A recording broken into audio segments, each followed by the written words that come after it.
Okay. All right, inshallah. Can everybody hear me? Can everybody hear me? Yes, okay, good. I apologize. I had to get everything set up, guys. Ina alhamdulillah, wa salat, wa salam Allah, wa rasulallah. Welcome to the Call In and Ask Sister Laila live show, alhamdulillah. And this is the show where as you can come in and ask me your questions about Islam. And inshallah, I'll answer your questions to the best of my ability based on the Quran and the authentic hadith. The Quran and the authentic hadith. And should there come a question, which there will, there always is, a question that I cannot answer, don't fret. I will call Sheikh Abu Atayib, who is my personal teacher, who's one of the scholar of the ulama. He is a scholar of Quran, a scholar of hadith, a scholar of all of that, the Fusha, and all of that. And inshallah, he'll be able to answer any questions that I can't answer about Islam. And by the way, I am working on bringing to you guys too, real soon here. Can y'all see this? No, this. Inshallah, I'm working on bringing a series, inshallah, the next 2 weeks. Inshallah, the next week, rather. The next week, a special edition of the Call In and Ask Sister Laila live show, where we'll have Imam Mustafa Morsy, Abu Atayib here to answer your questions. I'm going to bring him here live, inshallah, with next week. Hopefully, I'm going to have to call him next week and see if I can bring him in here live to answer whatever questions you guys may have about Islam, because it's always good to hear from the ulama. You know, a real scholar. I ain't talking about these celebrity brothers. I ain't talking about these little young brothers y'all listen to who call themselves muftis and stuff. I'm talking about a real scholar of the ulama. This is a younger picture of Sheikh Morsy, but he still looks the same, even though he's older. I'm going to bring in Sheikh Morsy to answer your questions, inshallah, about Islam, because it's good to hear, you know, from the people of knowledge. So that's kind of what I'm going to be working on in the next week or so.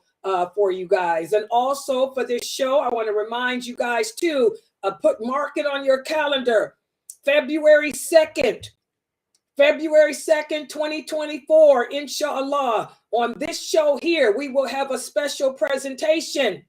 I will have a guest speaker, Brother Muhammad Ziada, who's a police officer from out of Florida. He's going to be here to speak about the impact of social media on this ummah and how we can climb out of the webs of social media. He'll speak about the dangers of social media, how it's destroying our marriages, how it's destroying our children. He'll give examples that he himself has personally experienced as a police officer, with how this ummah is being destroyed as a result of our addiction to social media. So you want to look forward to that, inshallah. That'll be on February the 2nd. And also I will be joined with Dr. Ibrahim Durmali. He'll be joining us. And let me just share something with you guys. I'm looking forward to this presentation, because so many of the youth here that's on Twitch, my little young brothers on Twitch, are addicted to social media, addicted to pornography. And so many Muslim brothers and sisters complain. They complain, and I can't show this. This is a picture I was going to show y'all, but it's too large for me to show on here. Dr. Jamali and Brother Muhammad Ziada. But this is a topic that needs to be spoken about a lot as Muslims, how we're so engrossed in social media, you know, and we don't monitor our children. We leave our wives at home alone, and not knowing that our wives are on social media talking to men. Subhanallah. So put that on your schedules for February 2nd. That's going to be a good show, inshallah. And also, I just want to remind everybody, any questions that you have, you can ask them, you know, type them on the screen. I am streaming live right now on YouTube. I am streaming live right now on Facebook. I am streaming live right now on, what is this that's going across the screen? I am streaming live on Instagram. And by the way, assalamu alaikum to the people that just joined on Instagram. If you have any questions on Instagram, just type them. I can see whatever you type there, inshallah. Also for the brothers and sisters on D-Live and Trovo and Twitch, the gaming programs. I can see what you guys are typing too. So just type it there. So whatever platform you're on, even for the Arabic brothers and sisters on LinkedIn, I'm here. Type it in English though, because I can't read your Arabic. Type it in English and inshallah I'll answer your questions. Not parle français. Pourquoi? Parce que je préfère l'anglais. Je préfère l'anglais, pas le français.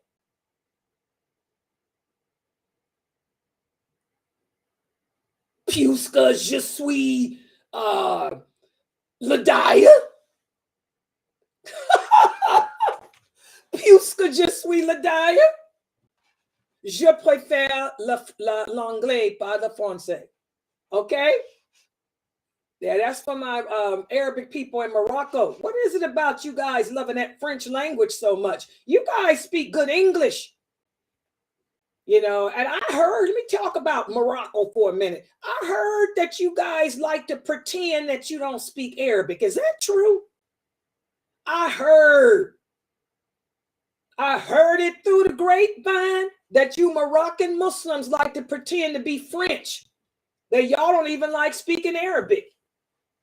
You know, puisque c'est le problème, je préfère l'anglais, pas le français. Je ne comprends pas l'arabe, puisque je ne comprends pas l'arabe, parler au l'anglais. Comprenez? All right. I don't speak my French unless I have to. Okay. Even though it's a language. Yeah. Yeah, I'm gonna make you speak English. She said, you making us speak English. Yes, I'm gonna make you speak English. Parle français ici. Je n'aime pas le français. Je n'aime pas.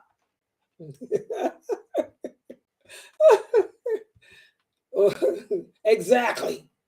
Exactement. Exactement. Je n'aime pas.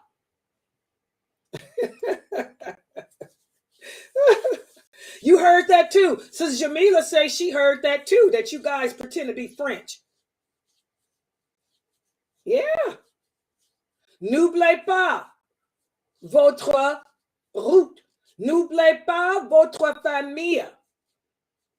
Okay? N'oubliez pas votre famille. Okay? Yeah.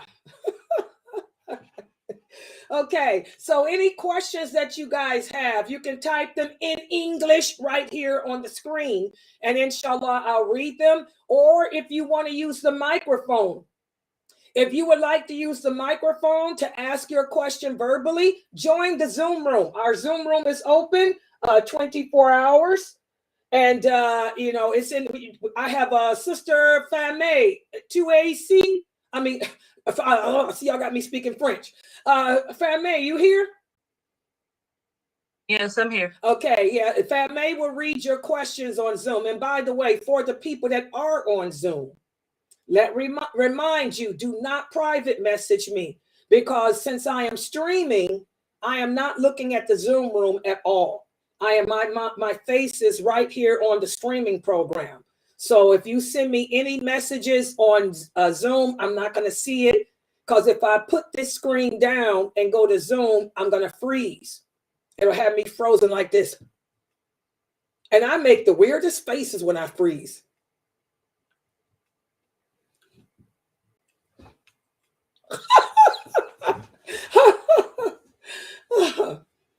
All right. So anyway, any questions that you guys have, just type it. We have a brother here, somebody called the Man in Green. What's up with you? What do you want? I don't think this is the place that you want to come to test our knowledge, because this is the place where I'm going to test your knowledge.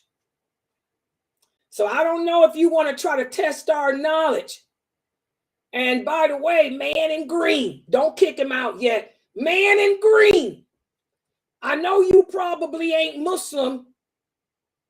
So the man in green, don't come in here testing our knowledge on prophets or a law, because we have better knowledge than you on that topic. So I'm just giving you a warning, because I'm pretty sure you ain't no Muslim. If you don't want to get kicked out and banned, don't do it.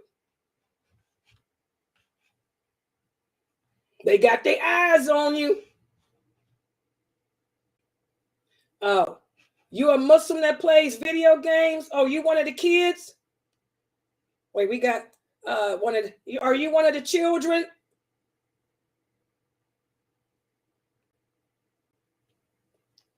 Well, if you one of the kids, then you need to come here to learn. Don't come in here testing out. You 14? Who's your mom? Is your mom one of my students? Does your mommy know that you're on playing games using the name The Man in Green? Does your mom know? Do you know where your children are? That's what Brother Muhammad Ziyada is going to be speaking about. Do you know where your children are? Who's your mom? Give me her first name. Tell me your mom's first name. Just her first name.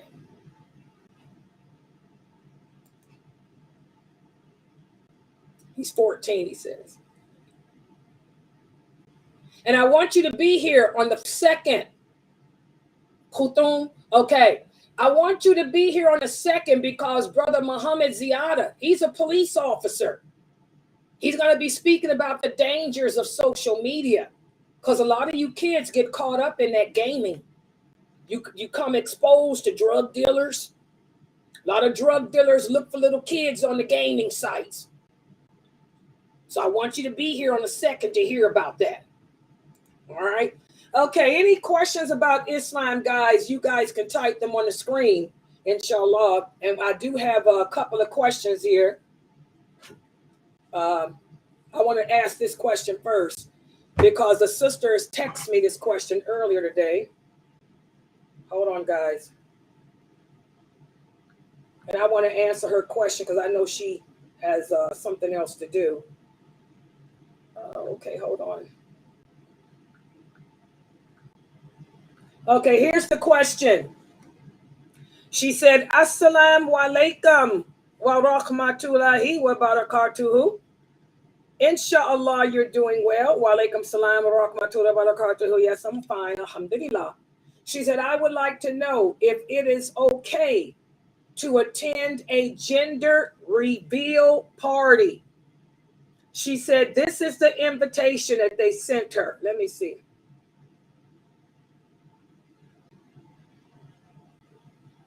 Okay. The gender reveal party. This is something new that Muslims are doing.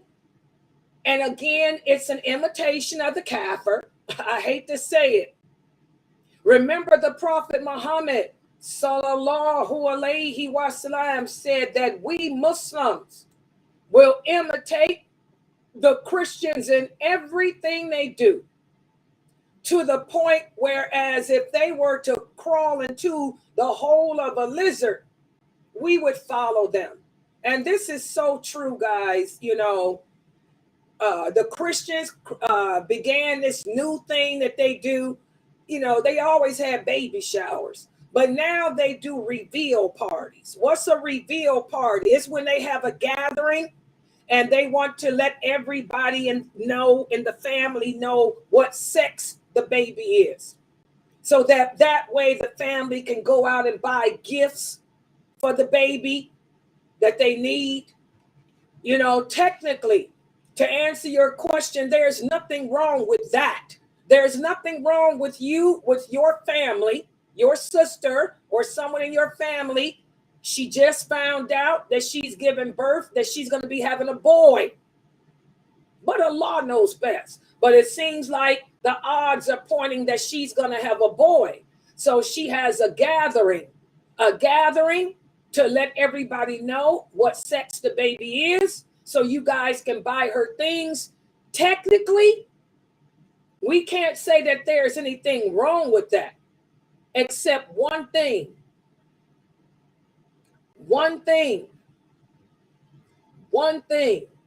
And that is, again, it compromises our better, our allegiance.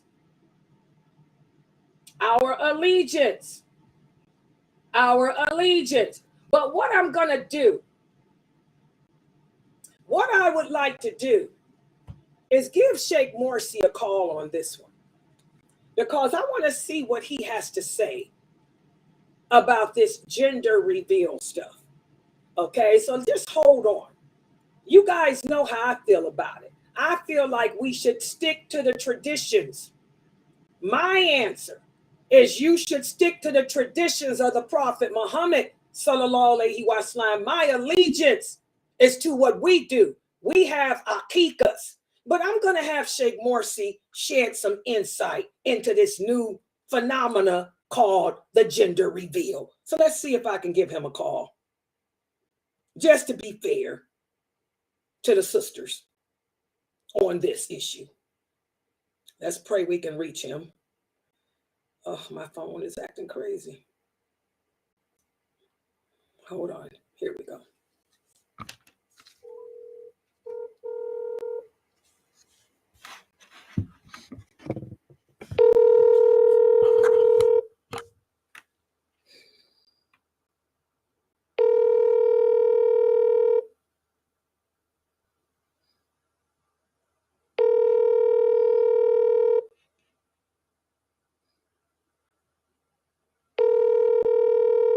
He might be praying, but he sees my number. He'll call back. Your call has... Okay, let's wait. He'll call back. But my answer to you, I am all about allegiance. I am all about sticking to the traditions of our religion. That's what I'm teaching you. How as Muslims, we have to disassociate from things that contradict that. As Muslims, we have akikahs. If you want to throw an akikah for your child, and when you have a baby, that's different. And they know what the sex is. They can bring you the items you need. This new thing that Muslims are doing with the gender reveal, I wouldn't take part in that. To be honest, that's my answer. Even though it's nothing, it's not against worship or nothing. It's just that it's not part of our way of doing things. In fact, I would encourage the Muslim person to not do that. I would tell the person, look, don't have a gender reveal, because this is not from us. This is not from us. Have an akikah. But let's see if Sheikh Morsy will call us back. He might want to give you a different answer on that. But that's my take on that. And I'm giving you my dalil. My dalil is, it's all about better. We don't introduce nothing new into this religion. The religion is complete. And our holidays are for us. Their holidays and celebrations are for them. It's not part of our culture to participate and host gender reveal parties. So that's my take on it. And that's my dalil. But we'll have Sheikh Morsy call us back on that. He might want to shed some different type of light. Okay. So I hope that answers the question. All right. Are there any other questions? Go ahead if there are. Yes. Let me start with this first question on Facebook first. A sister wants to know, in this day and age, should a man or a woman marry a child under age 14? This day and age has nothing to do with the laws of Islam. This is what makes our way of life beautiful, complete, and perfect. The laws that Allah made are for all ages and all times. And I'm going to show you how Allah knows better than we. A girl starts menses at different times. Some girls don't get their menses until they're 16. My sister was 17. Some girls get their menses at 12, 13, 14. Some of us get it at 10. And some girls, like myself, got their menses at 9. I got my menses when I was 9 years old. That means I became a woman at 9. That means I could make a baby at 9. When I turned 9 years old, the boys were on Layla. Even though I was Muslim and wearing hijab, they knew I was fine. Hello? They didn't care about my jilbab and hijab. All they knew was that girl looked good. I ignored them. Then when I got 12 years old, them hormones was popping, boy. Acne. My acne was so bad, people thought I had freckles. Seriously. Oh, you got the cutest freckles. These are bumps. And that's when things changed. When them acne bumps hit Layla's skin at 12, I told my mother and my stepfather, I'm ready to get married. I ended up getting married at 14. Okay? Because Layla wasn't going to commit no adultery and fornication. Oh, that ain't happening here. Layla ain't going to fornicate. No, that ain't me. I love Allah. So Allah's laws are for all times. My sister, on the other hand, was different. My sister was a kid, got her menses at 17, wasn't thinking about nothing. Didn't care about boys or nothing until she was in her 20s. Okay? That's different. So Allah's laws are for all time. And I highly recommend that we live by the laws of Allah. I'd rather marry my daughter at the age of 14 than have her fornicate and she come home pregnant. I'd rather marry my daughter when she's 12 years old than have her come home with the neighbor's baby. I'd rather marry my daughter off when she's 10 years old than have her come home with a baby. When I was 10 years old, I was in the 5th grade. I remember there were 3 girls. There were 3 10-year-old girls in my classroom who were pregnant at 10. Girls are having babies at the age of 10, you guys. You don't know that? When before I retired from work, I lived in the foothills of Kentucky, Southern Ohio, farm country in Ohio. Those farm girls were getting pregnant at 10, 11, and 12 and having abortions. I'll never forget that. The women I worked with were coming to my job telling me how their daughters were 10 years old and pregnant and how they were taking them to get abortions. So yes, in this day and age and in any day and age, it's always better to marry your children when they're young than have them come home complaining of a stomach ache and they giving birth in the barn, like a lot of them farmers' daughters were doing, giving birth in the barn to babies and trying to kill them. That was a big problem. The little 10-year-old girls didn't know what to do with the babies. They were trying to kill them. So yes, Islam's laws, Allah's laws are for all times. So I highly recommend, y'all know how I feel. I highly recommend marriage. Because once a girl reaches the age of puberty, you can't stop her. And every woman listening to me know I ain't lying. Once we get our period, and when those hormones hit us, we ready to go. And can't nobody hold us back. We're like a cat in heat. You sisters know it. We like a cat on a hot tin roof. Can't stop a girl when that menses come. She gonna go out like a cat on a hot tin roof. And Allah knows best. So yes, I highly recommend it. Always. Marriage is better than fornication. and unwed pregnancies. Yeah. And Allah knows best. Next question. Okay, these are from YouTube. What is the best Hafiz method? I am memorizing my 28th para Surah Hushra and I need help.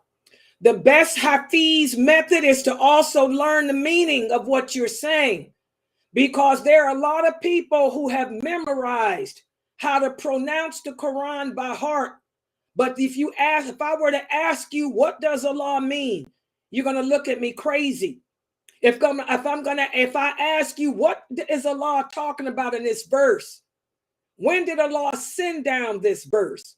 What happened to make Allah say this? You're not going to know. So my suggestion for all the people who like to memorize the Quran, I tell you, there's nothing wrong with that, but you need to learn the hadith so you can learn the meaning too. But as far as a method of doing it, I'm the wrong person to ask, because I'm not a Hafiz. You can ask Dr. Asim tomorrow. Dr. Asim is Hafiz. And his thing, he memorized the Quran by the time he was 10 years old. So you can ask Dr. Asim tomorrow. He'll be here at 2 p.m. Eastern Standard Time. And you can ask him and he'll be able to tell you the best method for memorizing the Quran. He is Hafiz. But he also knows the meaning and the hadiths too. So a little different. Okay. Next question.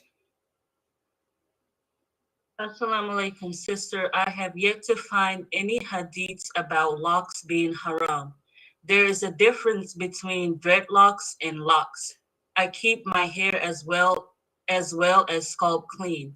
Can you please elaborate, shukran? There's a lot of hadiths about locks, and you can't find them because you don't understand them. First of all, what do you think the difference is between a lock and a dreadlock? Because I'm going to tell you there ain't no difference. What do you think the difference is? Let's hear your definition of the difference between a lock and a dreadlock. What's the difference? Don't be afraid either, sister. I'm not going to jump on you. Don't be afraid. Just tell me, what do you think the difference between a lock is? A lock is a lock. What do you think the difference is? Let's give her a minute here, because I don't know why you Muslims keep fighting this. Y'all keep fighting it when y'all need to submit. Where's she at? Is it Sister Anissa? Yes. Okay, Anissa, don't be afraid. Go ahead, sweetie. My bark is worse than my bite. I'm nice. I'm going to be nice with you.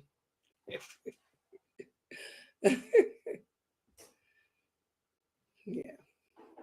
I'll give her a chance to type what she thinks the difference is, or explain the difference to me. And while she's typing the difference, somebody else, Sister Anissa, type to me what you think the difference is. Then I'll give you the hadiths. Okay, let me see. Here she goes. She said, a person who has dreadlocks do not keep their hair clean. A person with locks maintains their hair. That's not the difference, baby. That's not the difference. They're both the same. And what does maintaining your hair consist of? Can you tell me, Sister Anissa, when you say you maintain your hair, tell me how you maintain it, because maintaining has nothing to do with locks. Maintaining has nothing to do with locks. But explain to me how you maintain your lock. Yeah, don't be afraid. I'm just going to make it simple for you. That's one thing about me, my dawah. By me speaking English, I can break it down and make it clear to you guys. Or the other brothers with that Arabic, they have a hard time. And I know what French braids are and all that too. By the way, while she's typing her answer, there's another male so-called scholar from out of Saudi Arabia. I saw his fatwa and I read his fatwa. And also I heard his video. One of you sent me his video. He made the statement that French braids are haram. This man is a crazy person. I keep telling y'all to be careful. Be careful taking your knowledge from out of Saudi Arabia. The true scholars of Saudi Arabia were put in jail and executed, many of them. Y'all be careful taking your knowledge from them brother men over there in Saudi Arabia. That's some crazy stuff. Ain't nothing wrong with wearing braids. The prophet's wives wore their hair in braids. In fact, we have the hadith from Salama, where she said, "Oh, prophet of Allah, some of us, like myself, we have long hair. So we braid it. Do we have to undo our braids?" We also have the hadith when the Prophet Muhammad sallallahu alaihi wasallam migrated. This hadith is authentic. That's why you got to learn the history. When he migrated to Medina, his hair was in braids. Braids are not haram. Anyone that tells you that is crazy. If something is haram, they have to bring a verse from the Quran or a hadith from the prophet that says whatever the thing is haram. There's nothing that says thou shalt not wear braids. There's no hadith where the prophet said braids are forbidden for this nation. So y'all be careful who y'all be listening to at these fatwa Q&A sites. Okay, let's get back to Sister Anissa. Sister Anissa says, I wash with soap, grease, and retwist. She said, dreads are matted, locks are defined. Okay, this is incorrect. I'm going to give you the reason why locks are haram. You ready? And here's your dalil. It's straight from the Quran. Allah says, in the interpretation of the meaning, Allah loves beauty and Allah hates anything that's ugly. That's your first dalil. That's your first dalil. The second dalil, there's about 20 or 30 hadiths. The Prophet sallallahu alaihi wasallam, this is from Bukhari. The Prophet saw a man come to the mosque with his hair, the locks of his hair knotted and twisted. The Prophet gestured to him to come here. And the Prophet said to him, "Do you have a comb?" The man said, "Yes." The Prophet said, "Do you have a brush?" The man said, "Yes." The Prophet said, Allah hates anything that's ugly. Go home, take your comb those knots out of your hair and oil your hair and then come back. Because believe it or not, Arabs used to let their hair dread up in locks too. Wearing locks is a sign, I'm going to say it, sister, and don't take it offensive. Wearing dreadlocks or any type of lock is a sign of laziness. Laziness. Allah hates laziness too. The Prophet, when the man came back to the mosque, the Prophet said, "Now look at you." The man had combed his hair, combed it out. He combed every knot out and he oiled it. His hair was slicked down. The Prophet said, "Now don't you look better?" He said, "Isn't it better that you comb your hair than walk around with your hair in knots like the jinn?" The jinn are the ones, Anissa, that twist and knot their hair up. That hadith is authentic. It's in Bukhari. And there's so many others like that, because the Arabs used to be lazy and trifling. It's better to just let my hair just grow and knot up rather than take it and comb it and make it look pretty. So the prophet had to tell them that all the time. When he moved to Medina, he had to teach the Arabs how to take care of themselves. He taught them how to bathe. That's why he said you should bathe at least once a week. He taught them how to comb their beard. They would also let their beards knot up. Just let it grow.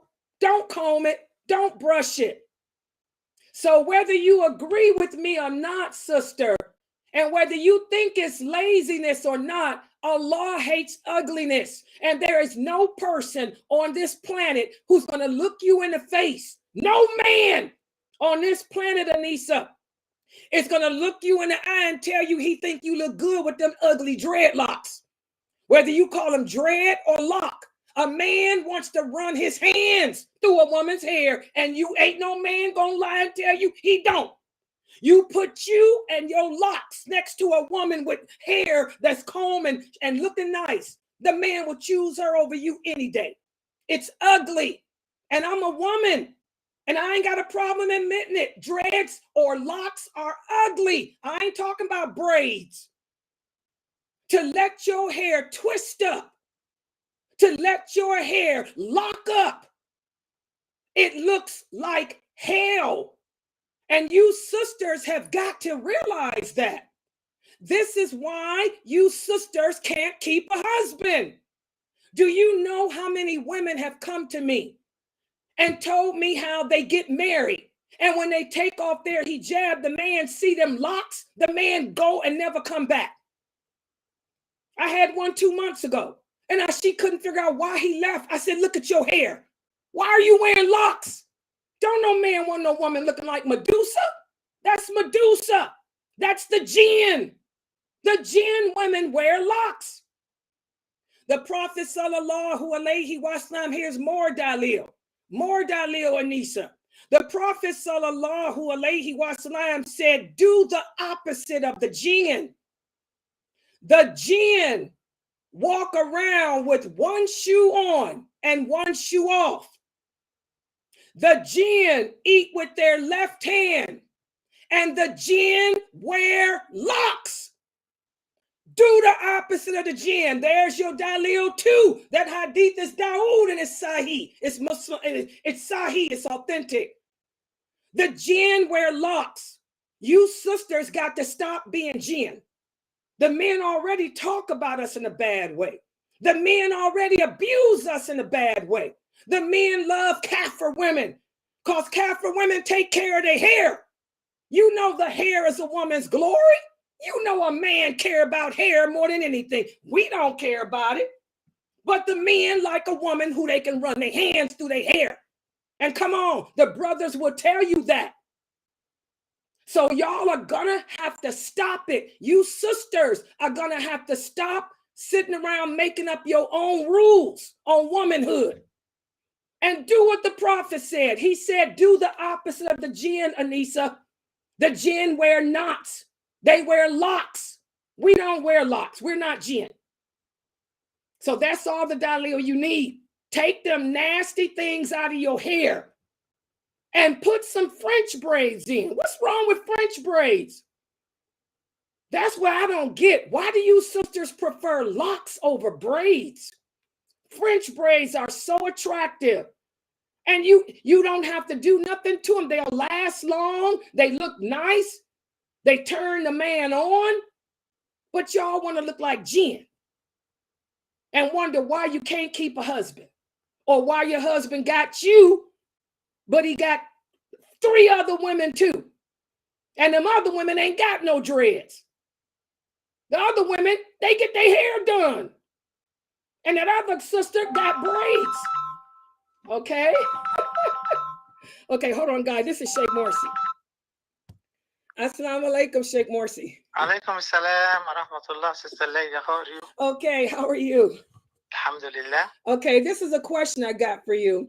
Okay. I gave this sister my answer, but I think that I told her I want to hear it from, we need to hear it from you too. because you might have a second view, look on it. Nowadays, what the Muslims are doing, they're having gender reveal parties. You know what that is? Have you ever heard of that? They change the gender? No, not that. What happens is if a woman gets pregnant, she'll have the test done to see if she's having a boy or a girl. And then they'll throw a party and reveal that they're pregnant with a boy or they're pregnant with a girl. And so what I told the sister is this is a tradition of the non-believers that they started doing. And I told her that we have akikas. And a part of wala walbera, it would be best for us to stick with our way of celebrating having kids and not imitate the Kafirs. But I told her I would talk to you. We would have you answer. You're live now. So maybe you can give us some more insight on this. Your answer is 100% correct, because we should not imitate the unbelievers. And even in Fatiha al-Kitab, the Fatiha, we recite اهدنا الصراط المستقيم صراط الذين أنعمت عليهم غير المغضوب عليهم ولا الضالين. So it is, we ask Allah to guide us the way which of the people which Allah has bestowed His favor on them, the mu'mineen, the believers, not the way of that Allah would curse them or got angry with them or they went astray. Okay, so we should not imitate al-kuffar. Okay, we should stay with the Islamic way, the sunnah, al-kitab wa sunnah. And it is forbidden for us to imitate the people of the book or any unbeliever. Okay, alhamdulillah. You guys hear that answer? Fatma, could y'all hear it too? Yeah. Yeah. Yes, we heard. Okay, and also while I have you on the phone, what about is next Friday? Is next Friday a good day for you to come in and do the Q&A live here, just for you answering the questions? What time? The Q&A is from 9 till 11. What's my time? That would be 8 to 9 your time, because you're on Central Time, right? Yeah. Yes, Central, yeah, Illinois. Yeah, so it'll be 8 p.m. till 10 p.m. 8 to 10. No, 8 to 10, this is too much for me. Okay, what about 8 to 9? Well, I will join sometimes between 8 and 10. That's what I'm saying. Yeah, can you do that? I will join anytime. It's not 8. I will join from 8 to 10. I will join. Okay, good. That we can take. I know you're busy. That would be perfect. That would be Inshallah. perfect. That would be perfect. Yes. So next Inshallah. Friday. Inshallah. Okay. Inshallah. Oh, wait a minute. And while you're here, another brother, the young kid, he wants to know what's the best Hafiz method. He's trying to memorize the Quran by heart. He's 14. He wants to know what method would you recommend for him? If he knows the Imam or Sheikh there or someone he knows about the Quran can stay with him. Otherwise, he can just listen. And they have one copy of the Quran. Don't change the copy of the Quran you memorize, because every Quran, your eyes will be familiar with one copy. So, and just you listen and read by your eyes and listen and repeat. But if you need guidance, it is better. If there is a guide, imam or whatever, someone can help you to memorize. Okay, mashallah, yeah. Mashallah. Okay. Inshallah. All right. Okay. Well, inshallah, I'll put a thing out. And by the way, the answer you gave last week about that hadith on the meat, you see, it's going viral. It's all over the internet. People listening, they loved your answer because you explained that hadith like nobody else did. That it's not talking about wudu, that it was talking about, rinse your mouth, and it's not an obligation. Exactly. Yeah. That exactly. short is going, I mean, it's got 1,000 hits already. Subhanallah. Alhamdulillah. Yeah. Alhamdulillah. Yeah, that's why I need Alhamdulillah. you in here. Yeah. So I'll make a thing saying next week that you'll pop in. You'll do like Inshallah. Jamali does. You'll pop in because sometimes Jamali pops in. You know, I'll put that you will pop in on next Friday, inshallah. Inshallah. And they send me a link just to click on the link to join. You're right. Just click on, website. yeah, I'll send it to you. And that way you can come in the Zoom and I'll throw the camera on you. Yeah, exactly. Okay, inshallah. Shukran, sister. Okay. Assalamu alaikum wa rahmatullah. Alaikum. Okay, I figured my answer was right, but just to make sure, like I said, stay away from the way to Kafir. We have our own tradition. We have our own way of doing things. We don't need to imitate them and theirs. Okay, yeah, so the sister, Anisa, may Allah bless you and your husband. He probably loves your hair, but I'm telling you, he'll love it even more if you get rid of them locks. He'll love it even more. And he sound like you got a good husband. But he'll love it even more. I mean, you don't want to be like the jinn. You know what I'm saying? The jinn wear locks. The prophet said, do the opposite. He said, do the opposite of the jinn. And they wear locks. That's the dalil right there too. You know, so we comb our hair. Wear some braids. You'll probably look real good in some braids, man. Especially where these African sisters braid. Oh my God.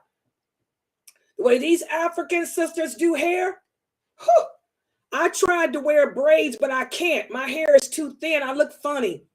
When I get my hair braided, I look like a wannabe. I always get, and even when I was married, my husband would say, that's not you. They'd say, you got to let it hang. That ain't you. But I love braids. I always wished I could wear, subhanAllah. Okay, next question, inshallah. But may Allah bless you, Sister Anisa. But that's the dalil. Just do it for the sake of Allah, you know. And the Prophet said, do the opposite of the jinn. We don't want to resemble the jinn in nothing, not the way they look, not the way they act. And believe you me, your husband will love you even more. Yes. All right. Okay, next question. Okay, the next question is, what is the best guidance to give someone who is struggling to stay away from sin? The best guidance to give a person struggling to stay away from sin, first of all, take the Prophet, sallallahu alayhi wasallam, taught us how to stay away from sin. He said, first of all, remove yourself from the environment that invokes it. So whatever type of environment you're in that's causing you to want to do that sin, you have to remove yourself away from it. That means if you're hanging around with people who do that, stop hanging with them. Find new friends. It means if you're surrounded by it where you live, you need to relocate. You need to move. That's why the companions migrated. Okay? And then, whenever you find, you got to also make dua, asking Allah to make you strong, to keep you away from that sin. And then the Prophet taught us to think about Allah. Think about Allah. Get closer to Him. Okay? Surround yourself with strong Muslims. The Prophet sallallahu alaihi wasallam told the companions, a man takes on the religion of his friends. A man takes on the behavior of his friends. So change your friends to strong practicing Muslims. You want to spend more time at the mosque with the brothers that's down into the deen, because that's the greatest weapon we have against shaitan. The fact that we advise each other, we encourage each other. Okay, so change your environment, change your friends. Remember Allah more. When you get the urge to commit a sin, go make wudu and then make 2 rakats. Go make wudu, read Quran, go to the mosque, hang out with the imam. You know, take your mind off of that sin. And Allah knows best. And it would help if I knew what the sin was, but I don't want you to tell me your sins, but that's in general. Okay. For example, say you are a person that smokes cigarettes. Buy the Nicoderm patch. The Nicoderm patch, they got so many things out there nowadays that can help us to quit smoking. That would be the first thing. Then I would make sure I don't go around people who smoke anymore. When I feel the urge to smoke, I won't eat nothing, because that's what a lot of people do. They replace the smoking urge with food. No, I would replace it with exercise. When you get the urge to smoke, go run, go for a jog, because that's a different type of high you get. That's a natural high. Nicotine is a high. That's why it's haram. Nicotine is a drug. You have to replace that high with another one. Replace it with exercise. When you get the urge to smoke, go jog or get on a treadmill or something. Okay? And Allah knows best. And by the way, for the people on Instagram, I got a lot of people on Instagram. Feel free to type your questions too. I'll be able to see your questions on Instagram too, inshallah. Okay. A brother wants to know, is there any hadith that says women have half intelligence? Women have what?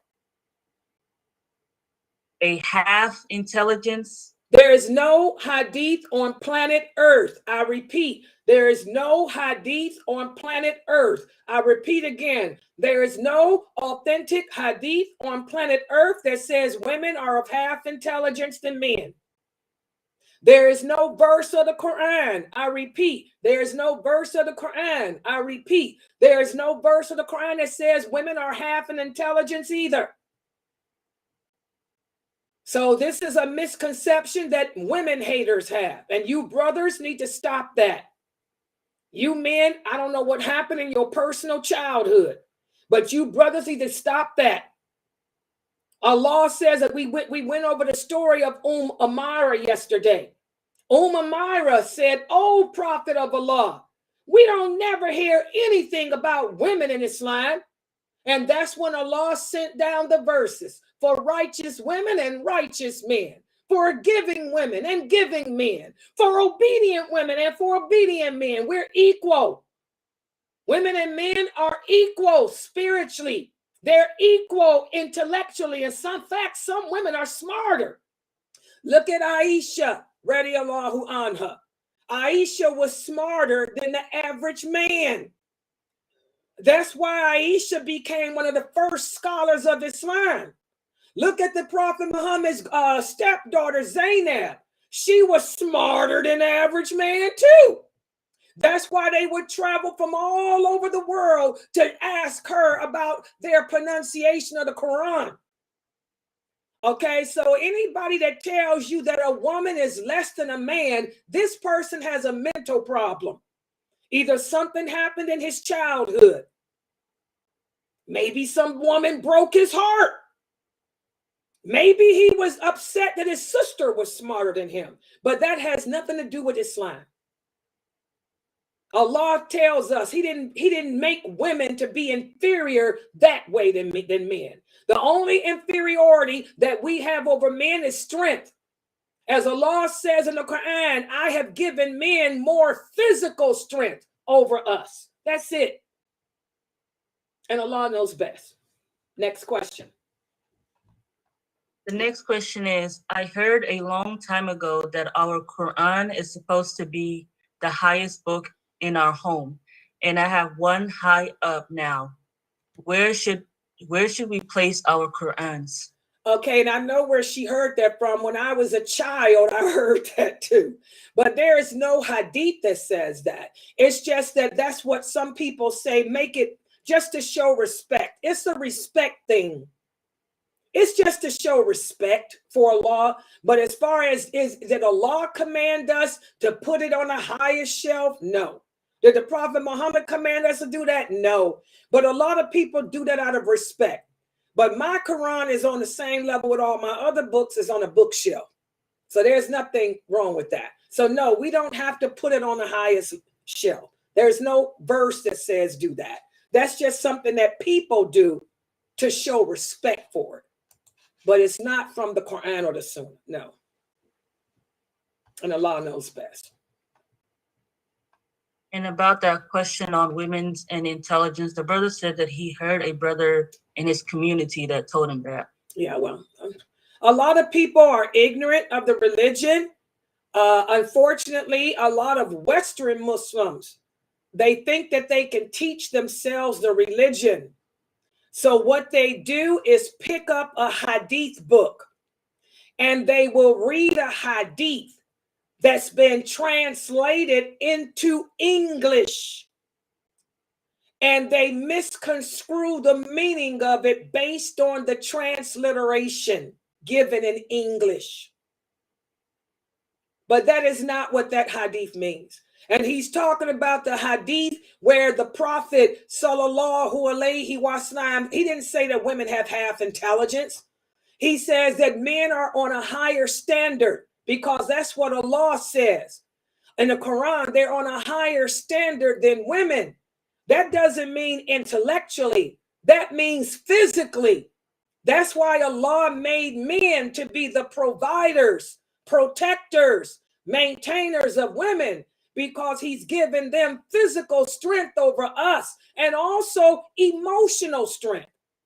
Men have emotional strength over us too.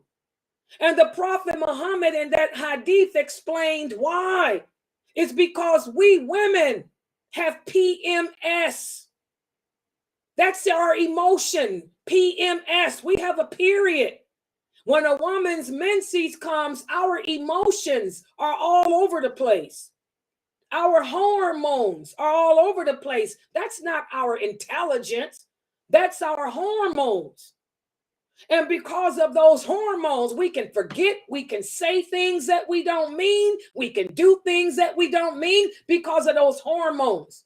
That's why Allah says in the Quran, there has to be 4 women to 2 men, not because of intellect, but because a woman can forget depending on the time of the month, because our emotions go up and down and all over the place because of our menses, that estrogen, the estrogen that Allah gave us as women. So that's why you need 4 women. So as the Prophet said, in case one woman forgot, you can remind her. In case one woman forgot what happened, her sister can remind her as to what happened. So it has nothing to do with our mental capacity. It has to do with our physical prowess and also our emotions. The women complement men, where men can be too harsh. The woman's emotions can balance him out. And whereas a woman can be too soft, the man's strength can balance us out. This is the wisdom of Allah. This is how Allah is Akbar. He created us to balance each other out. We're not supposed to be like men, and the men shouldn't be like us. We balance each other. We work together. Perfect fit. You understand, brother? So whoever told you that at the mosque, he's a brother that doesn't understand the religion properly. I would encourage you to invite him to come to my classes so he can learn the deen better. Yeah, it's a good idea. Maybe Sunnahfollowers might be a good place for him to come to learn the meaning of those hadiths better. Inshallah. And Allah knows best. Yeah. The next question is, do you have to have wudu to make the sunnah prayers? Yes, for any prayer. And this is a good question. It's probably from one of my new sisters here. I got a lot of new shahadas here. Yes, yes, good question. Whenever we pray, and I'm not talking about make dua or supplicate. Whenever we go through the actual action of making prayer, you have to be in a state of purity. Why? Because Allah commanded it. And this is what separates us from the Christians and Jews. Remember, we have the authentic hadith, whereas the Prophet sallallahu alayhi wasallam happened to pass through a graveyard. And he stopped. He said, oh my, you can't hear what I hear. He told his companions. He said, these two graves, this one here is being punished. But they're not being punished for a major sin like adultery. They're being punished for something that they could have really avoided.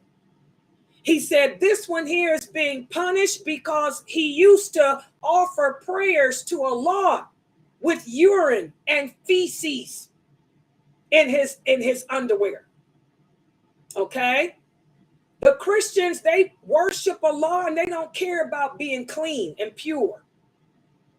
Okay? So as Muslims, when it comes to actually performing the prayer, the Fajr, dhuhr, Asr, Maghreb, Isha, and the sunnahs, the rakats, we have to be in a state of purification. We have to have wudu. You cannot be on your menses either if you're a woman.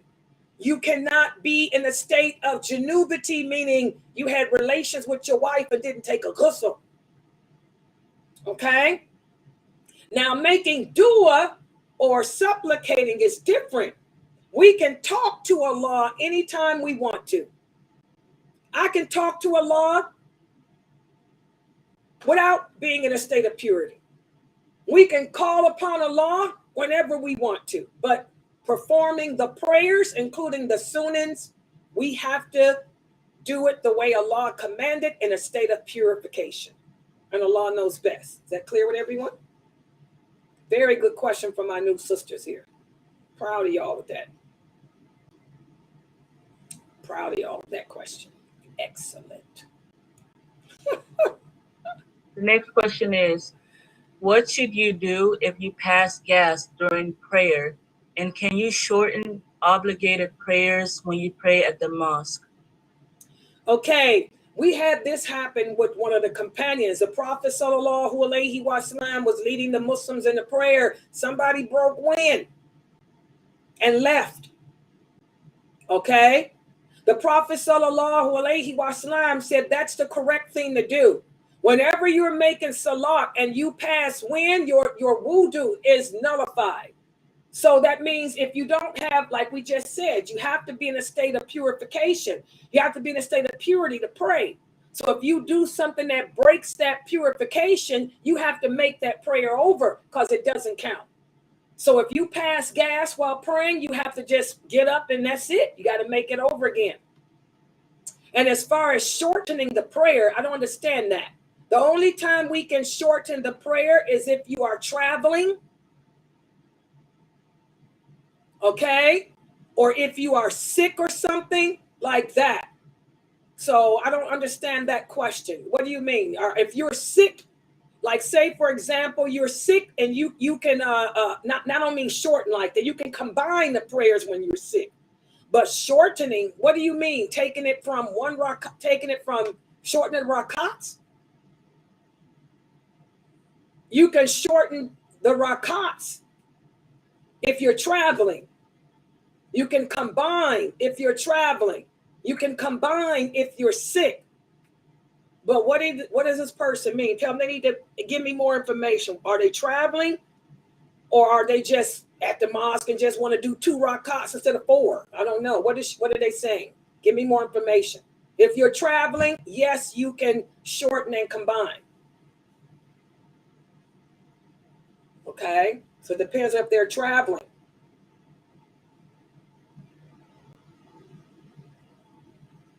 All right. This person here, wait a minute, let me address this person here on Twitch. Baby showers and gender reveal have no religious history at all. How can you say that it is Christian and I didn't say that. What we said is it has no religious history, but it contradicts wala wal barra. This is the part of the shahada that most Muslims do not understand. That's allegiance and disassociation. This is why I need you guys to join my class at 6 o'clock every day. When you testify to La ilaha illallah Muhammadur Rasulullah, you are not only saying that you are pledged that Allah is the only one worthy of worship, but you are also pledging that your allegiance is only to Allah, to the Prophet Muhammad, and to the religion of Islam and its believers. What that means is anything that contradicts what Allah says, what the Prophet said, what our religion says, we distance ourselves from it. It also means that our allegiance is to what we do. Islam is our culture. If it's not part of our culture, we distance ourselves. Baby showers and gender reveals have nothing to do with our culture. That's your culture, whether you a Christian, a witch, or an atheist. It's not our culture, because our culture is we have an akika. That's our culture. Our culture, and it comes to babies, a woman getting pregnant, is we have akika. Why would I give up my culture and adopt somebody else's? That's not showing allegiance to La ilaha illallah Muhammadur Rasulullah. This is where the Muslims lose it. It's not an issue of religion as far as worshiping.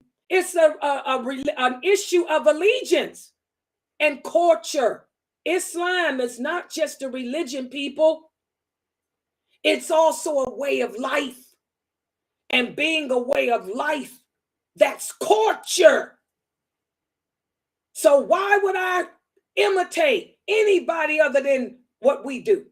Why would I have a gender reveal when my way of life teaches me when I give birth to this baby, everybody's going to come, bring me gifts for the child. I'm going to cook a sheep, some lamb, some goat, and we getting ready to drop it like it's hot. That's our way. I don't need their way. Okay? Everybody understand that? So that's how we can say it. We have to understand the meaning of that shahada. Most Muslims don't. That's why I love that class I'm teaching. That's why I love the fact that Sheikh Kareem Abu Zayd. I'm going to tell you something. I don't agree with their issues on women. I have a problem with Kareem Abu Zayd's issues on women. He knows that probably. That's my Egyptian brother. But I tell you, when it comes to Aqidah, we ain't got no differences. The people of knowledge, we may disagree on rules and laws and crap like that, but we don't never, ever disagree when it comes to Aqidah. And that book is the bomb, Diluting Well Better. Y'all better join my class at 6 o'clock so I can break it down to you in plain, simple English, so that way you wouldn't ask, can I do a gender reveal? You already know I'm having Akika. All right? Get your allegiance together. Okay, go ahead, sister. Back to the prayer. She said, like when you go to the mosque to make your prayer, can you shorten to 2 rakats for obligatory prayers not traveling at the local mosque? What? No. Because I'm going to tell you something. The rakats are already given us by Allah. Fajr is 2 rakats. If you don't make 2 rakats, you ain't made Fajr. Dhuhr is 4 rakats. If you don't make 4 rakats, you haven't made dhuhr. Except on the day of Friday. If a person goes to the mosque and prays with the imam, those 2 rakats at the mosque behind the imam on Jummah, that's dhuhr. Okay? But if you ain't at the mosque, it's 4 rakats. Asr is 4 rakats. If you have not prayed 4 rakats, you ain't prayed Asr. Maghreb is 3 rakats. If you have not prayed 3 rakats, you have not prayed Maghreb. Isha, 4 rakats. If you have not prayed 4 rakats, you have not prayed Isha. That's it. Now, if you're traveling, it's different. We can combine and shorten. But if you are not traveling, you ain't prayed those rakats unless you pray them the way Allah legislated. You understand now? So you had no business shortening any rakats at the mosque unless you were traveling. If you ain't traveling, then it's and it's not Juma prayer. If this is not the Juma prayer with the imam, then why would you shorten any other rakats? Any mosque doing that got some issues. You better find another mosque. And Allah knows best. Yeah. She said she understands. The next question is, can you give someone their shahada without them knowing that's what they are doing? And are you held accountable? Allah does not accept anything unless we know what we're doing. Remember, there are in order for any of our deeds, good deeds to be accepted, there are two conditions. Number one, you have to do the deed out of sincerity to Allah. And number two, you have to do the deed the way Allah legislated. So if I don't know, somebody take care of Anissa and turn that video off. Why is she coming here with that? Get your camera off, Anissa. And somebody turn off the Fresno. Turn off that video camera. What's it doing on? Ain't nobody here talking but my me. My camera's not on. Oh no, I'm talking. Yeah, you came on with it on. Oh, you I didn't? want my hand. I raise my hand. You don't raise your hand, guys. Let me tell y'all about this. This new Zoom. This is why I had to go to this different streaming program. When y'all raise your hand, it makes y'all come up on the screen. I've been meaning to tell y'all that for the past month. So don't raise your hand on the Q&A. Just text whatever it is you got to. If you want to take the mic, just take the mic or let Fame know. Okay, because it's going to show y'all up. And the same with Dr. Asim's class too. Y'all see in Dr. Asim's class, I keep putting y'all's hands down. That's the new Zoom. Zoom makes y'all go up like that. It's weird. Let me show y'all. Let me show them what it looks like, guys. Raise your hand again. Yeah, I see it on YouTube. Yeah, but I want Anissa to see it. Raise your hand, Anissa, again. Okay. Y'all see that? Let me show y'all what it looks like. Y'all see, wait a minute. Let me let Zoom see it. Hold on. It's saying that I'm not host. Somebody make me a co-host. Can y'all do that? Or y'all can't? Oh, wait a minute. Let me do it myself. I want them to see what it looks like. Because Dr. Asim has been telling me to remind them of that too. And I keep forgetting. Hold on. And I know I'm probably frozen, but I got to make my other thing a co-host so they can see what that looks like. Okay. Now I'm coming back. Hold on. I'm probably frozen. Did I freeze? No, I didn't freeze. Okay. Hold on. This is what y'all look like. Oh, wait a minute. It's not showing. This is Instagram. God. Hold on. Instagram, I'll be back. Let me go to YouTube.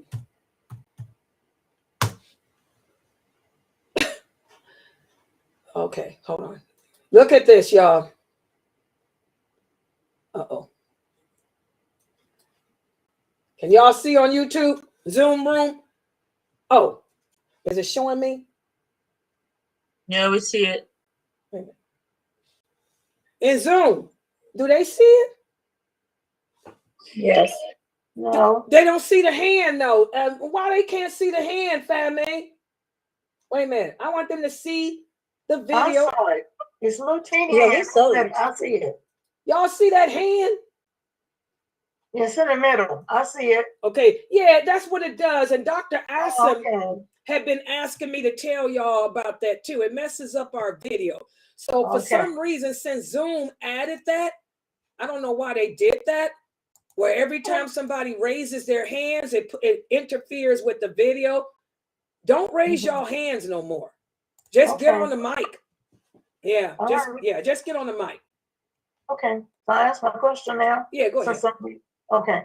The wipes that they have out today, For example, if you're in a hospital or someplace and you don't have water, would the wipes be sufficient for cleaning yourself on the bottom prior to making salat? Yes. Okay. Yeah, in fact, the wipes are better. Okay. Because wipes, you're wiping it off. Whereas if you just use the water, you might miss some stuff. Okay, thank you. Yeah, everybody understand that? That's a good question. And in fact, I had another. In fact, that's one of the questions I got on here. Hold on, can you all hear me and see me? One of the sisters on WhatsApp asked that question too. She wants to know, can we use wipes? I encourage wipes because the wipes are cleaner than just using water. Because the wipes got water and you washing the stuff off. Yeah, wipes are better. From, when you're taking an extinger, when you're cleaning your private parts, that's what they're talking about. When you're cleaning the private parts, I think wipes are better. To be honest, I really do. That's all I use when I'm out. When I'm out, I don't use nothing but wipes. Plus, I'm OCD. I ain't sitting on nobody's toilet anyway. Hello, I put my wipes all over the toilet. Hello. If I try not to use the bathroom nowhere. That's why I don't go nowhere. I don't go nowhere because Layla ain't going to nobody's bathroom. Yeah, my cats say that's right. They know it. Okay. Yeah, next question. Go ahead. Yeah, let's see, where did I stop? Okay. A sister said it is forbidden to speak while in the bathroom. Is that true? And again, I want you guys to remember, whenever somebody tells you that something is forbidden, they have to bring the clear proof. This is that short video I put out.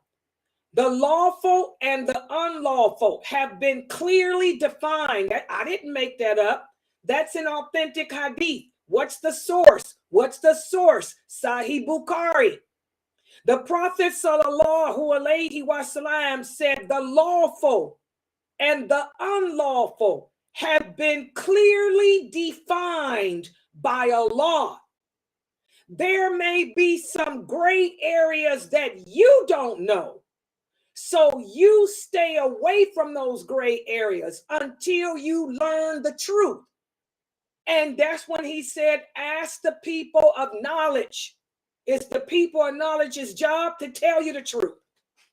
So when it comes to something being forbidden or unlawful, there must be a clear nas or a clear verse that says it. So if a person tells you that it is forbidden to speak in the bathroom, they have to also say the verse. Allah says that thou shalt not speak in the bathroom.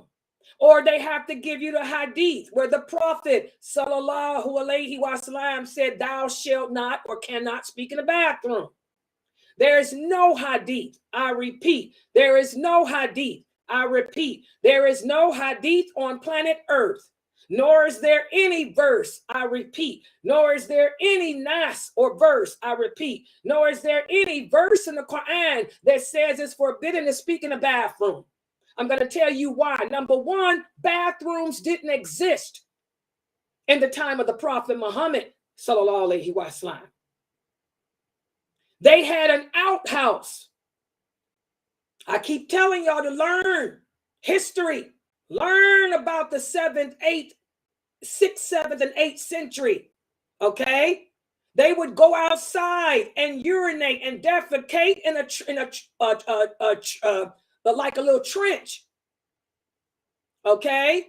Like an outhouse. Or they would have what they still have today, a little hole in the ground.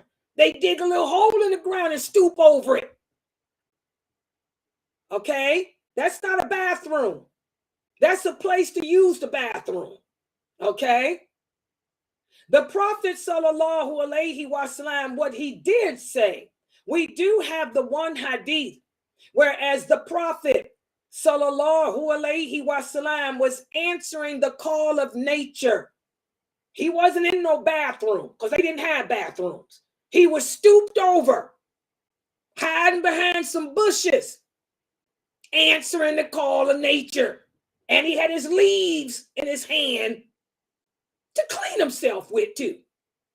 He was answering the call of nature, and a companion walked by and gave him salams, but the prophet didn't answer him.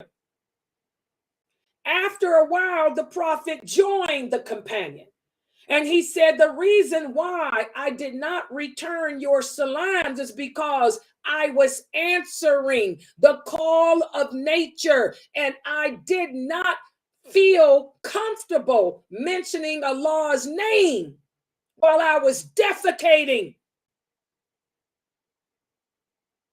Out of respect for Allah. That's the hadith. That's the way it reads in English, the English translation. If you knew Fusha, that's the way it reads in the Fusha. That's the best transliteration. So he did not say it's haram to talk in the bathroom. He did not even say it's haram to even return the greeting. He just said that he did not return the greeting because he was in the process of defecating. And he felt uncomfortable mentioning Allah's name out of respect while he was doing that. And Allah knows best. This is why I tell y'all, we have to learn the hadiths. The hadiths. The prophet said one of the signs of the last hour, Islam will become strange. Why? Because my hadiths will become forgotten. The people will replace what I said. They will replace what I did with fatwa. Fatwa. We're too busy reading fatwas off of Islam Q&A. We're learning from men and women who read fatwas to us. Men and women who don't know anything about the hadiths. That's the problem today. Okay? So no, the hadith does not say you cannot talk in the bathroom. It talked about showing respect for Allah when you're defecating. And it doesn't even say it's haram to mention Allah's name. It just said the prophet said, I don't feel comfortable mentioning my Lord's name while I'm defecating. And I wouldn't either. And Allah knows best. Everybody understand that hadith now? Does everybody understand that hadith? Yes. Okay. Next question is, what if you're traveling between the time of dhuhr and the time of Maghreb? Before leaving, you pray dhuhr. Could you shorten the asr prayer? Okay, I think what she's asking is two things. I think what she's asking is, can you combine and shorten before you leave home? Is that what she's asking? Ask her, is that it? Ugh. Is she asking that? Ugh, my contact lens. Y'all know my cat is dying. I'm so sad about my cat. Mom, I think my mother's listening. Sammy's dying. Y'all don't know I'm out of it over my cat. Let me show y'all my cat right quick. While she types that answer, let me show y'all. Y'all know how much I love my cats. My Sammy is dying. I think it's his kidneys again. Let me show my mother. I think my mother is listening. Hold on, Mom. Let me show you Sammy. Sammy's dying. I don't know what to do. If I lose my cat, y'all, I don't know what to do because he's my baby. Yeah, the Sammy, the one that Norto and them got video of. Norto took a video of Sammy. Look, y'all. He's just right there. Look, he won't move. He's all curled up. He done lost about 20 pounds. He's a Maine Coon. Look how little he is. He's a Maine Coon. He won't eat, won't drink. He smells like death. Sammy. Look, he can't even want to. Sammy. He too weak to even raise his head. Sammy. And I know it's his kidneys probably. He had kidney disease when he was younger. And Sammy's 20 years old. He's old. He's 20, which means he's 96 years old. So he's dying. And I don't know what to do. I'm just out of it. I'm going to take him to the vet tomorrow, but I already know because I done lost 5 other cats. Y'all know my cats live until they die. And they always die from the age of 20 to 23, which is 100. But I'm very attached to this cat. This is my baby. That's my Maine Coon. Sammy. Oh, look at him. Sammy. Come here. Let me show my mom. Oh, Sammy. Let me show you to my mom. My mother is watching, y'all. Look at Sammy, Mom. Look at him. He done lost weight. My baby. Look how little. Look how little my baby done got. Oh, look at his eye. Y'all see his eye? Oh, my baby. Oh, and he smells just like death. He can't eat. But he's warm too. My baby. That's my Sammy. Oh, Sammy. I'm sorry. Oh, my baby. That's my Sammy. I'm going to take him to the vet tomorrow. But I already know they're going to tell me that his kidneys is back messed up. And if it's his kidneys, ain't nothing they can do. I know. Look how little he is. Y'all see how little? Norto, you see? He was 3 times that size. He's a Maine Coon. Yeah, I remember when we saw him. He looks so tiny now. And yeah. Weak. You met him too. Look at him. Yeah. Samson. That's key. My baby. Sammy. So that's what I'm dealing with. My cat. Death. It just comes knocking on your door all the time, people. Death. But since I got my background down, y'all see, I don't have on no lipstick. While I got this background down, I want you sisters to see, I don't have on lipstick. It's the colors from the Zoom room. It's the colors from the Zoom room that makes me look like I got on makeup and stuff. But oh, look at him. But y'all see, I don't have no makeup on except my cohort. Sister Laila, why did you go get your cat? Yeah, you remember him? Medicine. Yeah, because you met Sammy, didn't you? Look at Sammy. You see how Sammy done got little? Yeah. He done lost some weight, hasn't he? Yeah. My Sammy, he's sick, and I just don't know what to do because if I lose him, that's my man. That's my cuddle. I ain't got nobody to cuddle with. That's my Sammy. My baby. Oh, I'm dealing with it. I'm trying to keep it strong. I'm going to take him to the vet tomorrow, and I'm just going to see. I know they're going to tell me it's his kidneys again, and oh, he's 20 years old. Nothing you can do unless you want to pay all this money, which I ain't got. You know, we can do what we did before because he had kidney. Remember he had them infusions for a year? I ain't got that type of money no more. But yeah, I don't know what I'm going to do. We'll deal with it tomorrow. Yeah, it's my baby. All right, next question. Okay, what she was saying was before you left the house, you prayed the dhuhr prayer full and then combine it and shorten with asr. So would you have to pray the asr in full while traveling? Wait a minute. She prayed the dhuhr prayer at home? Yes, before she left. And then what happened? And wants to know if she can shorten the asr prayer while she's traveling. Oh, she wants to just shorten? Yeah, you can shorten when traveling. You don't have to combine. Yeah. She already prayed dhuhr, but she's traveling and wants to shorten. Yeah, you can shorten all the prayers except for Fajr and Maghreb.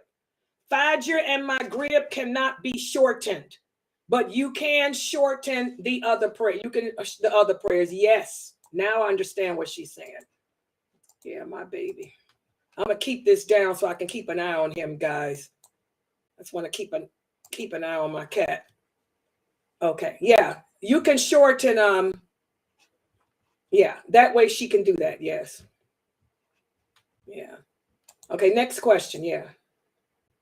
Next question is, my sister is pregnant. The doctor suggested that she should do genetic testing on the unborn baby. Is that acceptable? Wow, something wrong with her? Or they trying to prove stanky, panky, hanky stuff? What they want to test? What is there a reason why they want to test her?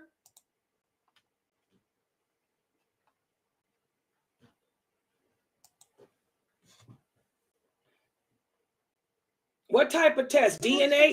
They do that now, Sister Laila. Like when you're pregnant and then you go to your appointment. Because I remember when I was last pregnant, they ask you that. Like it's optional. You don't have to. Like if in case like something runs in your family, like Down syndrome or some type of disease, then there is a reason. Yeah. They will test it. I think around almost 5 months, and then they will let you know if like the child's developing something, so they can try to treat it while you're pregnant.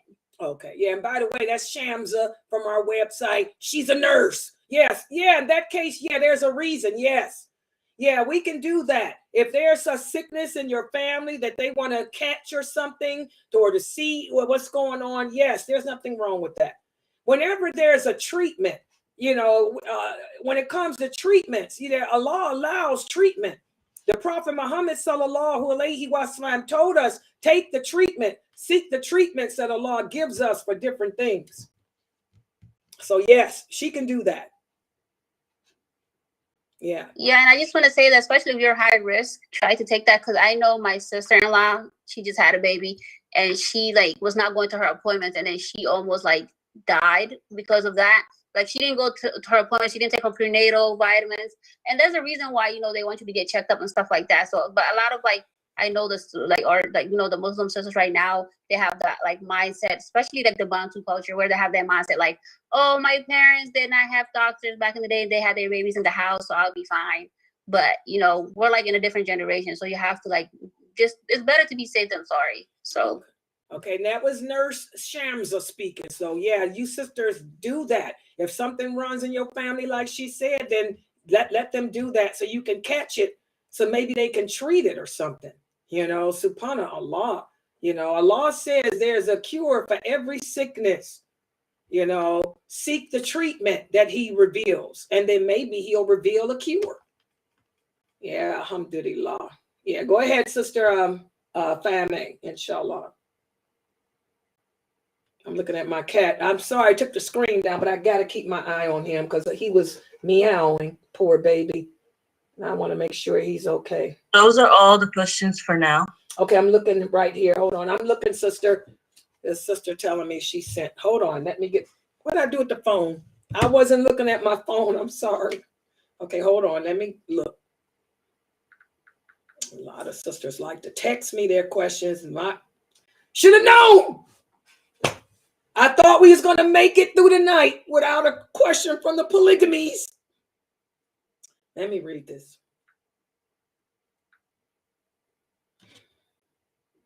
Oh my goodness. Didn't we talk about this before, sister? I thought I talked about this. Didn't I even put a short out about how every woman is entitled to her own home, guys? Didn't I put a short out on that? Okay. I believe you did. Yeah. In Islam, sisters, I keep telling y'all this. When you sisters convert to Islam, you have to learn what is expected of you as a woman. And before you embark upon anything, be it marriage, be it polygamy marriage, be it working, anything, you need to learn the rules, what guidelines Allah gives us.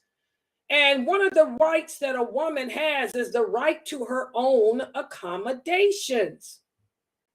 I've talked about this so many times with you sisters. A man has to be able to provide for you in accordance to how your father provided for you or how you provided for yourself before you met him.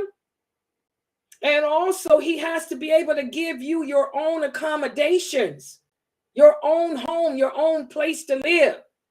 And even Aisha, radiallahu anha, even went into detail describing how that accommodation should be. She said it should consist of, it can be one room.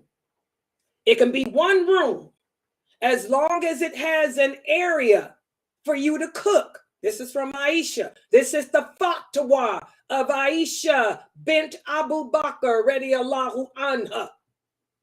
And she out trumps any sheikh, mufti, scholar, imam on this planet today or yesterday or the day before or the day before that. Okay? Aisha, her fatwa is clear. Remember, I told you guys when Umar radiallahu anha became the caliph over the Muslims, he appointed Aisha radiallahu anha to handle all issues concerning women. Any questions, any issues concerning women, he had the women he referred them to Aisha radiallahu anha. She was a scholar of this religion. She dealt with all fiqh issues related to women. And this was one of the questions that was brought before her. And she broke it down. She says in her fatwa, the man has to be able to accommodate you. The accommodation can be one room, but the room has to have a place for you to cook, a place for you to sleep, and a place for you to entertain or meet with your guests. That's how large it should be. Long as there's an area with this part that I can use for cooking food. This is the part that we sleep at. This is the part where we entertain. That's all that's considered an accommodation. Does everybody understand that? So for you sisters with the polygamy, you keep asking me this. Nowhere does Allah nor the Prophet Muhammad sallallahu alaihi wasallam say women have to live in the same house. That is not our culture. Again, this is imitation. We watch too much TV. We're too busy trying to be sister wives. We're too busy trying to live the Mormon lifestyle. We're not Mormons and we're not sister wives. We are co-wives. And every co-wife should have her own accommodations. That's it. We do not live in the same house. We do not sleep in different bedrooms. That is not my own accommodation. The own accommodation means I have my private area to cook, my private area to entertain, my private area to sleep. That's why he should detail that. You can't say that my husband bought a house. I got my own bedroom. She got her own bedroom and we all share the kitchen. Oh, heck no, that ain't private accommodations. Private accommodations is a room where you have a place for cooking, a place for entertaining and sleeping. So in other words, your own apartment. Y'all understand that? You sisters have got to learn your rights as Muslim women. You have to stop allowing people to tell you your rights and instead learn them. Then can't nobody violate them. A man can only do to you sisters what you sisters allow them to do. I keep telling y'all that. Y'all got to stop. Stop allowing these men to play games with you. Try to put Laila Nasheeba in the same house with 2-3 other women. You're going to have a hard time, Aki. I'm going to knock you out in them too. Hello? I'm a jealous woman. Ain't no woman going to be sitting up with my man. Are you crazy? You man. You think I want to see you with some other chick? Oh, heck no. It ain't happening. What you do when in her own house, that's keep it away from me. You think I'm going to sit here and let some woman be with my dude? Oh, no. I'm boss lady here. It's my house. You sisters better get it together. Islam, I keep telling y'all, love don't hurt. I keep telling you women, if somebody is hurting you, that ain't love. Love doesn't hurt. It's not supposed to hurt. The Prophet Muhammad sallallahu alaihi wasallam had 11 wives. And he made every single one, I've given you their stories. Every single one felt loved. Every single one knew that she was important to him. And he never asked any of his wives to do anything that would hurt them. He never asked them to do nothing that would hurt them. He never asked them to all live together because he knew that that would hurt them.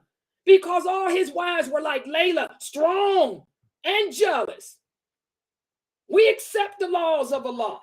But I ain't going to sit here and watch my man with no other woman. Are you crazy? That's mine. You sisters better stop getting it twisted. And if you got a husband that wants you to live like that, I wonder if he got the pimp mentality. I'm going to keep it real.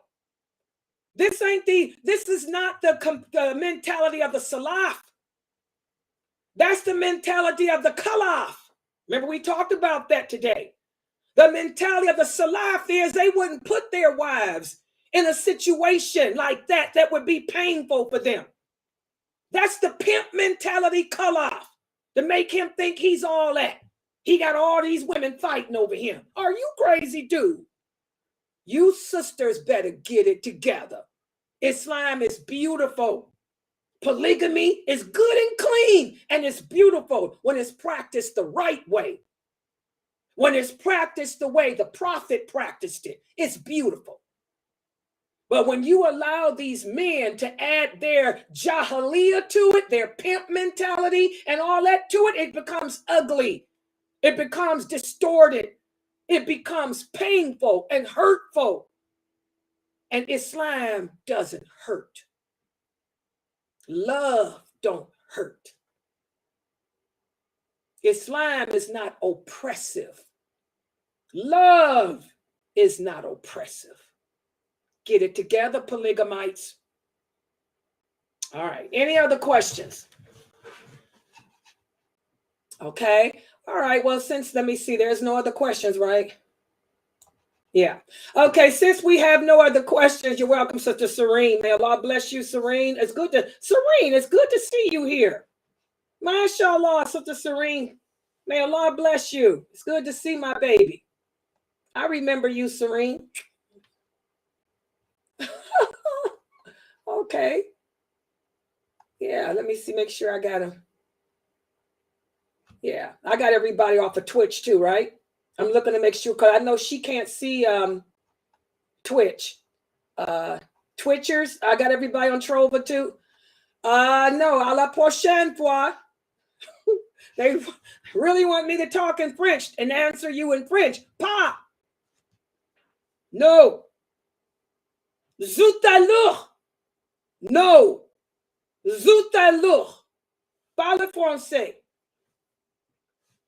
No.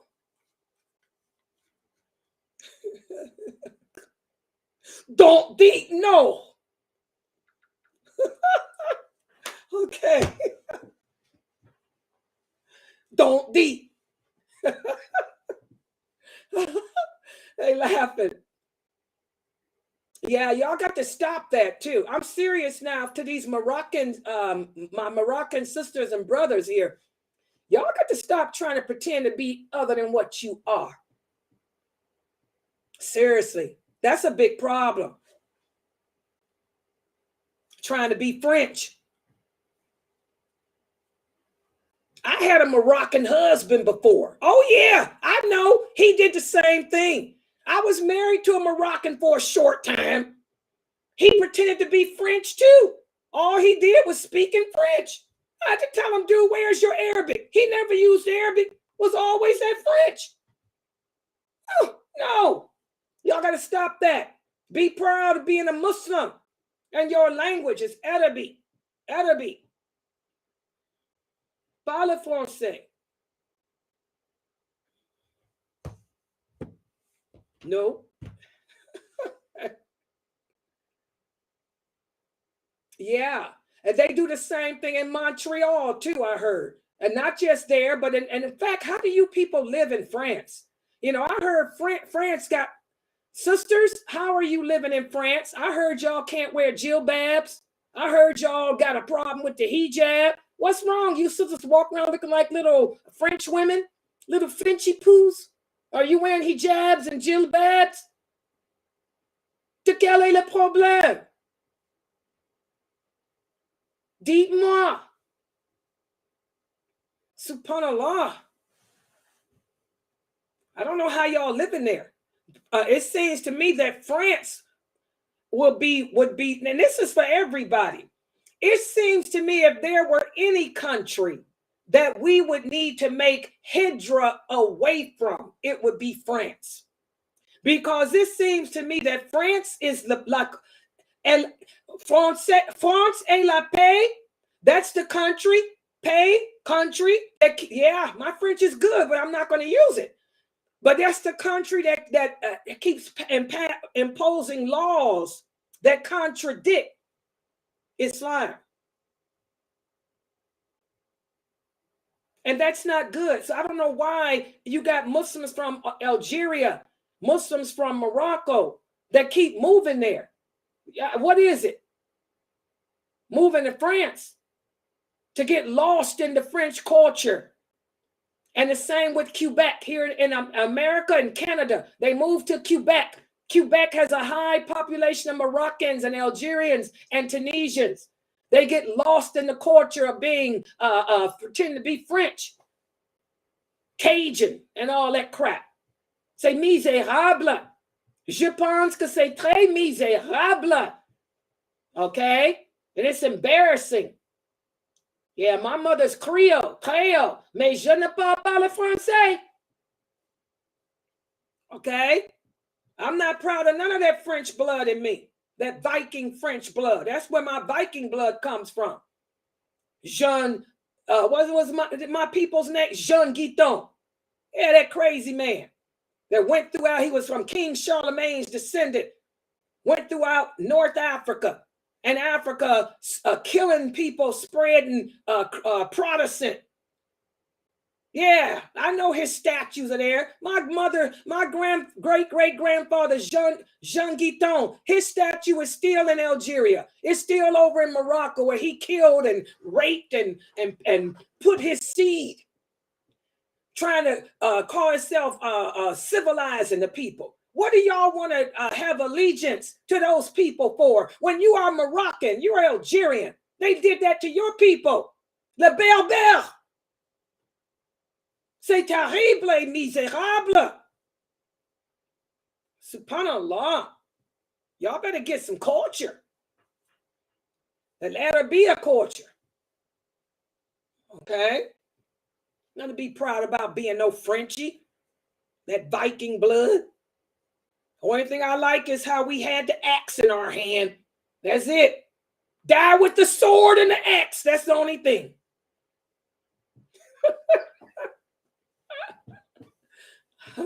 Okay, guys. Well, mashallah, this was a good Q&A session.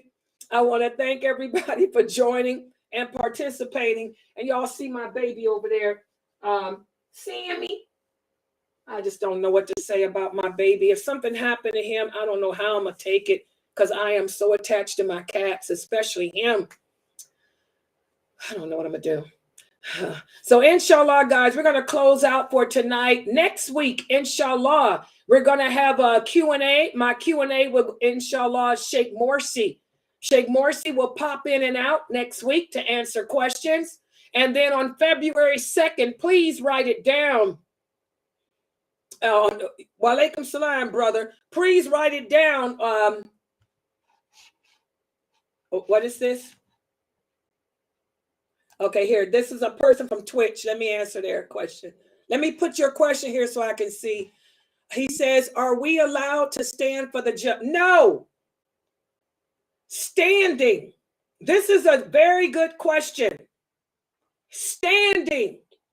And I want everybody listening to me to listen. Standing is an action of worship. And all actions of worship are supposed to be for Allah and Allah alone. We have the authentic hadith, whereas the Prophet sallallahu alaihi wasallam entered the courtyard, where his companions were sitting. When they saw him coming, they stood. He said, no, sit down. He said, standing is an act of worship. We only stand for Allah.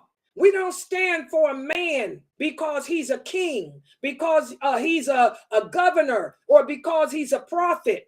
This hadith is authentic. You'll find it in Sahih Muslim. Okay?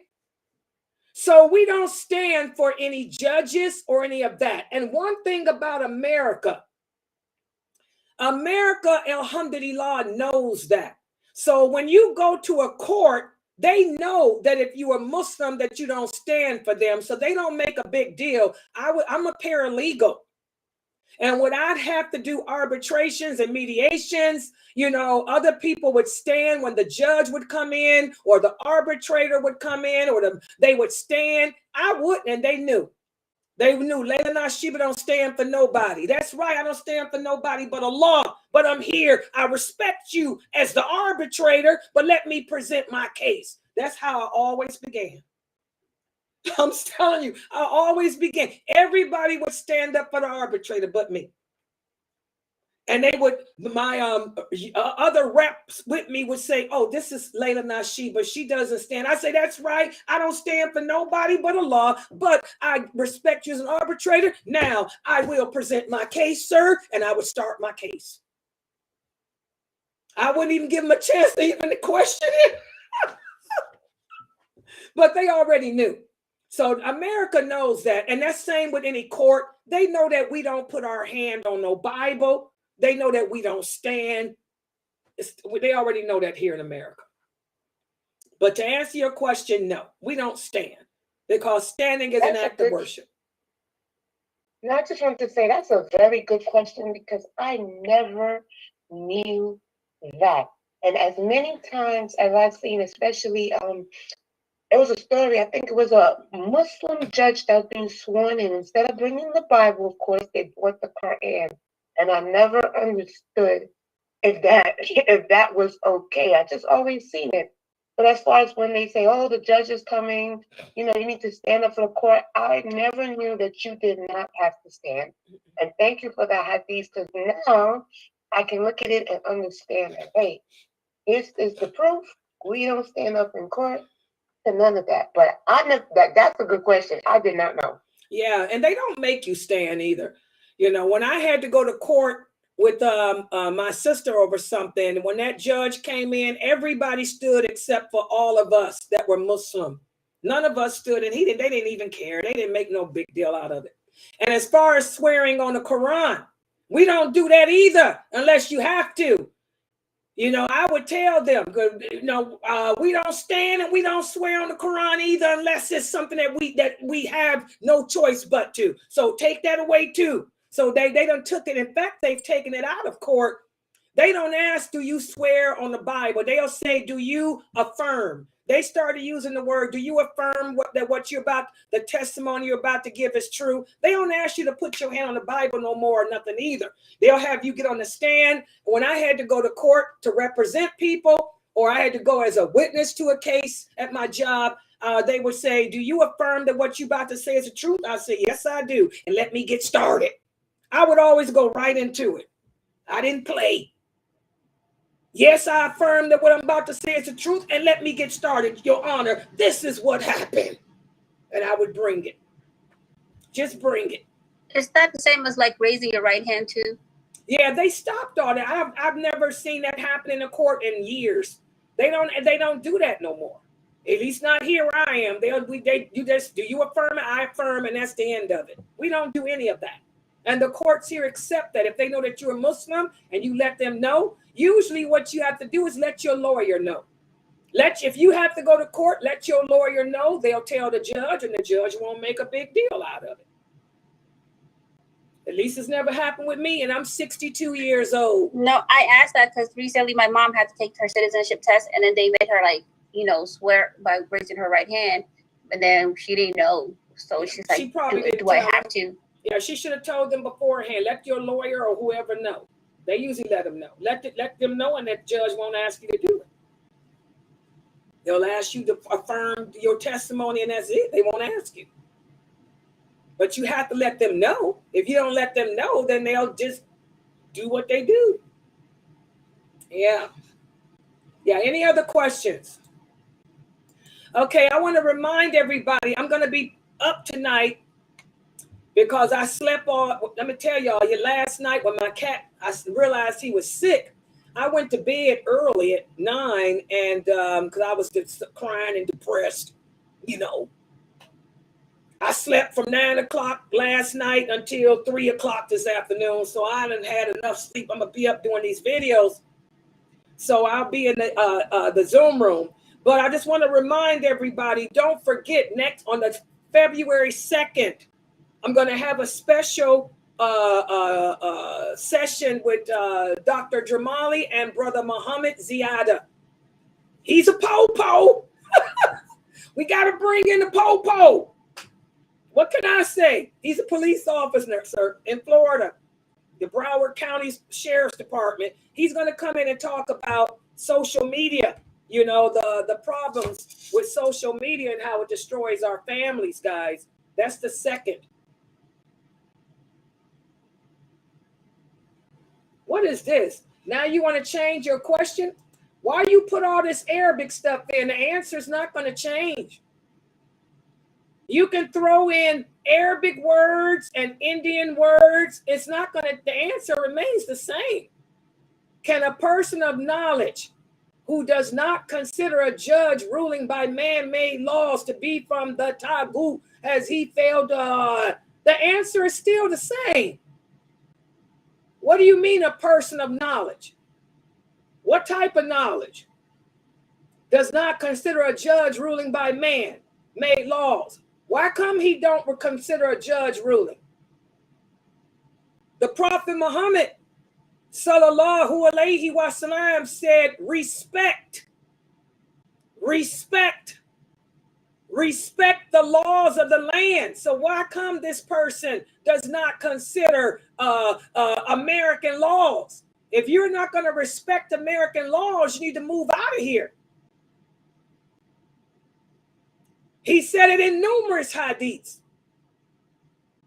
Okay, numerous. This is if the person is a person of knowledge, he should know that. A person of knowledge would know. We're supposed to respect the laws of the land. Okay? When the Prophet Muhammad sallallahu alaihi wasallam sent the companions to Abyssinia, Abyssinia was a land ruled by the Christians, brother. I'm not going to give you no reference except what I'm giving you. Because if you have to ask for it, that means you're not qualified to ask me, to debate with me. Because if you're a person of knowledge, you would know the basics. When the Prophet sallallahu alaihi wasallam sent the companions to Abyssinia, he told them, you're going to a land ruled by Christians.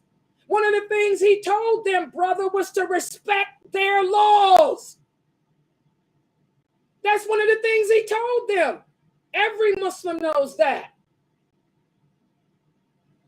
So I don't know where this is what happens when we teach ourselves the religion and we think that we're people of knowledge, but we're not, because we don't understand the basics. This is how we fall in that category of salaf or khalaf that we talked about in our 6 o'clock class. The companions respected the laws of the land they went to when they went to Abyssinia. Also, when the Prophet sallallahu alaihi wasallam sent Mu'ad to Yemen. You don't know this, but you think you a person of knowledge? He said, oh Mu'ad, you are going to a land where people deal in interest. Oh Mu'ad, you're going to a land that deals in a lot of things that contradict us. He said, respect the laws of the land, but stay away from interest. All of these hadiths are in Bukhari and Muslim, Aki. What type of person of knowledge do you think you are? What you don't even know the sunnah. Until y'all learn the hadiths, until you learn the hadiths, until you learn the hadiths, you ain't no scholar of anything. Y'all understand that?